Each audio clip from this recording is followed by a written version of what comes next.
I have a 3-step formula that I backtested thousands of times, and every single month that I tested it, it was profitable in the long term. No indicators, no patterns, just pure price action, baby. That really is the fun part of this whole technique. I have more pleasure just beating the brush than anybody in the country.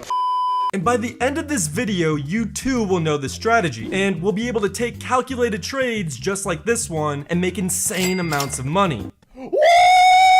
To jump right into it, the first step involves market structure. Now, this is arguably one of the most important steps, because if you even just slightly f this part up, it will ruin the whole strategy. Come on now, dawg.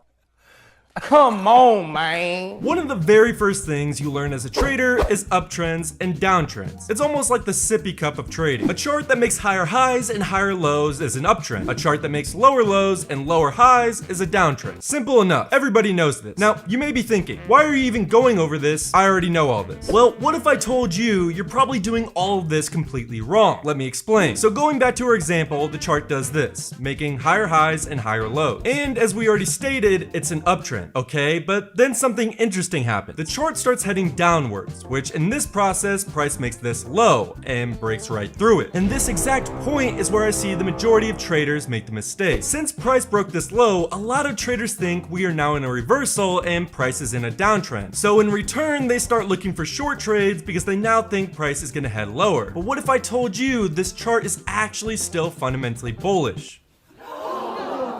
You see, sure, price made this low, but this low is actually not a low at all, or at least a valid one. Why? Because price never broke the valid low, which is right here. I want to make this very clear. In order for a low to be validated, it needs to break the previous high. If you do not understand this part of the strategy will not work. You are done. Fired. So say if price does break this high, we now know this is a valid low. Okay, good. So now price is in an uptrend, which means we should only look for bullish trades. The only time we should start looking for short trades is if price breaks this low. It can do anything right here. It can go up, down, sideways, literally anything. As long as it doesn't break this low, we are in an uptrend. Now say if instead of doing this, price did end up breaking upward. Since price did break our previous high, our new low will be transferred from this point to this one. So that's the first step, identifying if we are in an uptrend or a downtrend. So what's next? That would be step 2 in the formula. Step 2 is identifying supply and demand in the markets. Demand zones take place in uptrends, supply zones take place in downtrends. A good style of thinking is you want to buy from demand zones and sell from supply zones. Here, if we look closely, the market is going up. Since we saw a large push from the beginning of this move, it simply shows us that a lot of people wanted to buy from this point onward. So we can assume if price comes back down to this area, traders will have the same style of thinking and want to buy in the same area again. Nice.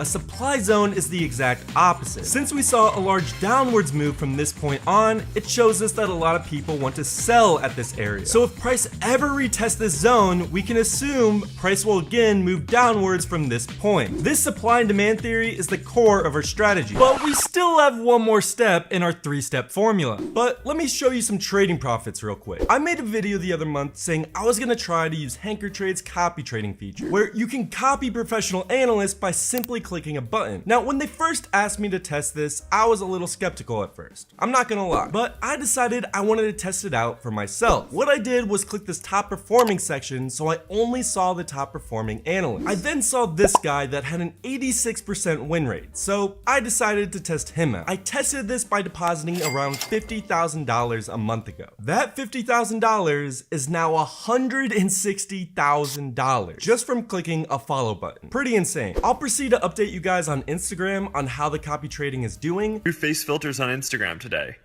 This is my favorite one so far. Nice job, team. But in the meantime, if you want to test the copy trading feature too, I'll leave a link in the description so you can check it out. Okay, let's go back to the video to a real life example using the strategy I just taught you. So looking at a real chart, we see price moved upwards, came down, and then broke this previous high, which means we have higher highs and higher lows, meaning we're in an uptrend. Since we're in an uptrend, we only look for long trades. We do not look for any sell positions, as shorting in an uptrend is just silly. Since this this low broke the previous high, this is our valid low, and price will only be in a downtrend if it breaks this point. So now that we know we're in an uptrend, we want to look for demand zone opportunities. We can find our demand zones by finding an area of consolidation or a point where price moves sideways for having a sharp move upward. As you can see from this chart, we had some consolidation right here. The price shot straight up afterward. How I like to mark my demand zones is marking the candle right before the impulsive move. So grab your rectangle tool on the side, find the area of consolidation before the big move. Then mark from the low to the high of the previous candle before the big move. This is our area of demand. Again, we are not even considering areas of supply because we are in an uptrend.